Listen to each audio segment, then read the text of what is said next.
is unquestioned. You're in financial distress right now. You're very close to having a sovereign debt crisis.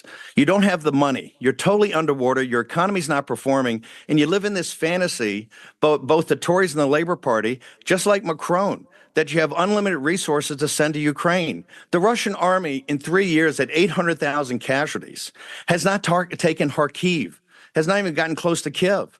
They can't cross Poland. They can't go into Germany. You're living in a fantasy land. And somebody's got to talk some hard realities to the people of Europe of what you're actually about to take on. Zelenskyy is untrustworthy. He's a crook and a punk. And he showed what a punk he was in the Oval Office the other day. He should never be allowed back in. I don't think he should ever be allowed back in to the United States. I think a lot of people would disagree with you on the point that President Zelenskyy is a crook and a punk. There were democratic elections. I don't care if people agree with me. I don't care if people agree with me or not. I don't care if people. The point of principle here is that Russia invaded a sovereign country. We've sent $250 billion to Ukraine. $250 billion. President Trump says $350. $250. He says he can only account for $88 billion. We want a full investigation of where every penny went that the United States sent. And once that's done, you'll see why they're rated the third most corrupt country in the world. Not by war rooms. Sorry. Are you saying that if Zelenskyy comes back, Donald Trump shouldn't do a deal with him? If President Zelenskyy comes back and presents? No. Irrelevant. He had his shot. He showed what a punk he is. He had his shot. And this is not about saying thank you. Do you think President Trump agrees with you on that? Do you think he is I hope President Trump agrees with me on that. It's the right thing to do. Right now, Zelenskyy, if he crawled on his belly, it doesn't make any difference.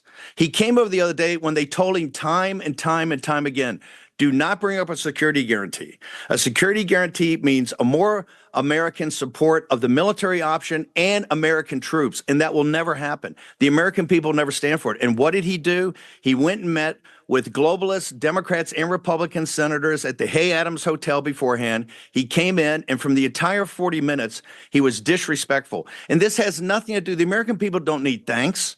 We've been allies for the last 100 and some years. We've never asked the British people for thank you. We know you're an ally, okay? He didn't need to say thank you. What he needed to do was to sign the deal that, quite frankly, many people around President Trump thought was too nice to begin with. We don't need a rare earths deal. The United States doesn't need rare earths from Ukraine. That was a total gift to him and the Ukrainian people. He couldn't come across and sign the deal. 3 times he backed out of it. And he came there, and all he wanted to talk about is a security guarantee. But they told him, as a condition precedent to this deal, that will never be on the table. And he forced it, and they threw him out of the White House. This has never happened before in American history. A leader of a country got thrown out of the White House and told, get off the lot, because of his behavior. And I'm telling you, President Trump is a very gracious man, a very forgiving man, but there are people around President Trump, myself included, that are advocating take a very hard line and call the bluff of NATO, call the bluff of the EU, call the bluff of the United Kingdom and France. If you've got the money and you got the troops, let's see if you do it. I will guarantee you, every government that does that will be turfed out by their people because you're all broke. We just